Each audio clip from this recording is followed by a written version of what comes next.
Brenda Deal with the Dove House. Thanks for coming on the show, Brenda. We're My going pleasure. to talk a little bit about what you do and what the Dove House is all about. Okay, great. Tell us about, first of all, how did Dove House get started and how long has it been around? Well, we opened in September of 2002, but it really started back in 2000. Okay. That was the year that the 4-year-old son of a friend of mine was sexually assaulted by a next-door neighbor multiple times. And he was also threatened with harm if he told anyone. So he finally got the courage to tell after, it's unclear since he was only 4, but we believe after a few months. And the process of what this child and the family had to go through once the child found the courage and did the right thing to tell an adult, the process was almost as terrible as the abuse.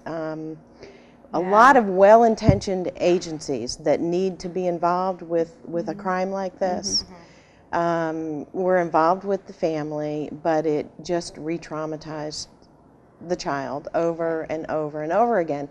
The average child back in that time frame was interviewed, as best we can tell, between 6 and 9 different times. Oh, wow. By that many different people. And over a strangers. period, strangers, over a period of weeks and months in very intimidating environments like police stations and emergency rooms and district attorney's offices and social services. And so, not intentionally so, but we were just re-traumatizing children over and over again after they've already been through a very traumatic experience. So we knew there had to be a better way. So now, how does the Dove House help? What do you do? Well, Dove House is a very special nonprofit organization that provides a very child-friendly, family-oriented facility where the child comes. The child doesn't have to go to all those scary places anymore because those agencies come to Dove House, come to the child, and we work together as what we call a multidisciplinary team in the community. I have a very highly skilled forensic interviewer on staff, and she is really the only person in the area that we service, Iredell and Alexander counties, that interviews child victims of sexual assault. And we do it, again, in that very child-friendly, non-intimidating, non-threatening environment.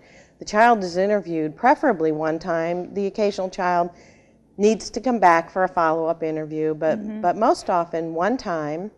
And the team, which would be your detective and your assistant district attorney, social worker if DSS is involved, the team is observing the interview at the time it's taking place via closed-circuit TV.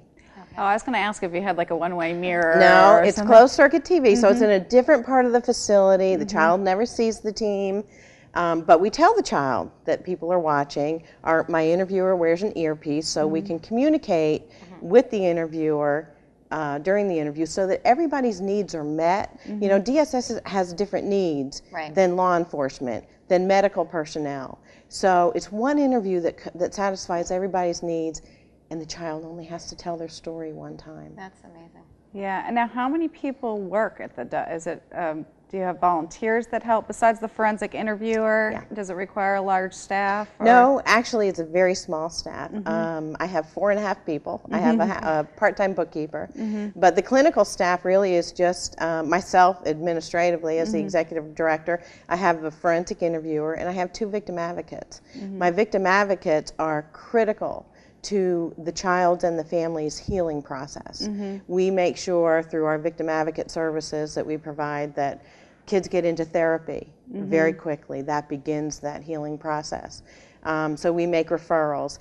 Our victim advocate talks with our families sometimes daily for several weeks. We stay with our families 2 to 3 years, which is sometimes how long it takes to get through the court process for cases that are charged and that do go through the court system. So how has it changed, though? How has it changed the convictions? How has it changed in this area now that we've got this facility right Well, here? prior to Dove House, we were successfully prosecuting child predators or child offenders less than 20% of the time.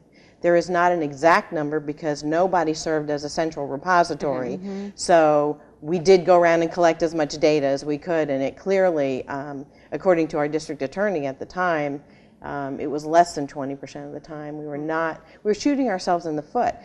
Defense attorneys have access to 6 to 9 different transcripts of interviews for children, and you know that's very difficult. If a child says in interview number 3 that they were in their green shirt, and then interview number 5 they had their blue shirt on, well, you know, that kind of that's fodder for a defense attorney.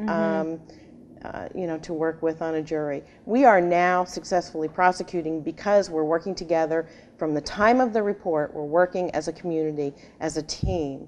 The quality of the investigations are so much higher. We're successfully prosecuting 85, 86% of the time. That's an unbelievable difference that you're making. Huge. Now, what was your background before this? Did you have a background in social work or something that allowed you to know the right people to pull together and how to make this work? I actually did not. Okay. My background is middle management in corporate America. I spent 28 years in IBM, and I took early retirement because of a special needs situation in my own family, and yet I had a lot of time that I needed to fill, and God just brought this to me with a phone call. And I think that that I spent 28 years in corporate America to prepare me to do this, because our approach has always been from the administrative side of this nonprofit organization to approach it as a business, and we have always been in the black. You know, and within 7 years of opening in 2002 until November of last year, 2009, we have moved into our owned facility. So that our board is very determined that Dove House will be here for every child long in perpetuity, basically long after the current board of directors is gone. Now, where is it located? We're located in Statesville, which is the county seat of Iredell County. Okay. It's on Simonton Road in Statesville, and again, we serve Iredell and Alexander counties, and we do a lot of assists for surrounding counties because of the good reputation that we Now, how are you funded?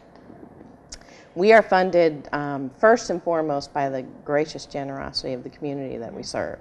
There's a lot of folks that you know, are just horrified that this kind of crime happens in our own neighborhoods. We get an average of 5 new reports every week. Wow. So we have a lot of community support. We also have some federal funds that come through the Governor's Crime Commission in Raleigh, and also the occasional philanthropic grant. But primarily through the awesome, you know, generosity of folks in the community that realize how important this service is. And if people wanted to contribute, how would they find you? You can find us on our website at www.dovehouse.us, or just, you know, Google us, look us up, call us up on the phone. We're located in Statesville. And one service I forgot to mention, which is really critical, that I want to be sure that we talk about, is we do medical exams on site also, so kids don't have to go to the emergency room. And we have wonderful volunteers, medical, sexual assault trained physicians that volunteer their time. Okay. Well, thank you for coming on the show. It's a great service that you do. And you have a big fundraiser coming up in April that we'll put more information on as soon as we get details from you. Closer, about it's our annual signature fundraiser held right in downtown Mooresville.